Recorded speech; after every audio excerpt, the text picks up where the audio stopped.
Today, Chico invited me to go fishing with the soldiers.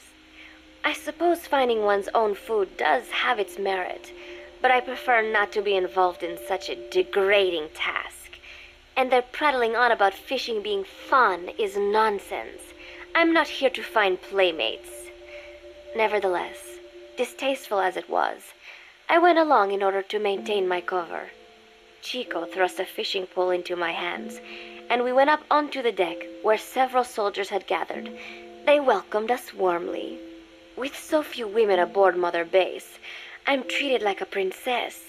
No one suspects I am neither a teenager nor a student. It was nice and sunny, with a gentle breeze and waves. As I cast my line and waited for a bite, the soldiers began to ask me all sorts of questions. As always, I answered according to our predefined scenario, feigning a smile. As I sat there feeding them lies, the fish began to bite, and the soldiers began to focus on their prey.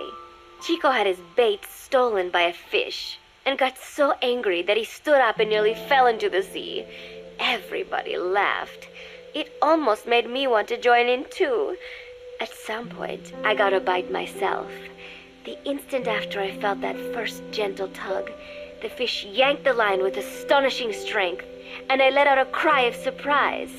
I thought he was going to be huge. It was my first time fishing, and I was a bit flustered, so the soldier beside me helped by supporting the pole from behind. "Reel it in," they shouted. I nodded, turning the handle as fast as I could. I wondered what kind of fish lived below the surface, and thought back to the deep sea dives I had to do as part of training. Those were difficult days, but I remember finding the multicolored fish gliding through the water incredibly soothing. After a hard fight, I pulled it up. To my surprise, it wasn't even half a vara, rather anticlimactic. But I wasn't doing it for fun, so I wasn't the least bit disappointed. Nook was hovering nearby with an expectant look on his face, so I gave the fish to him. All in all, a thoroughly wasted day.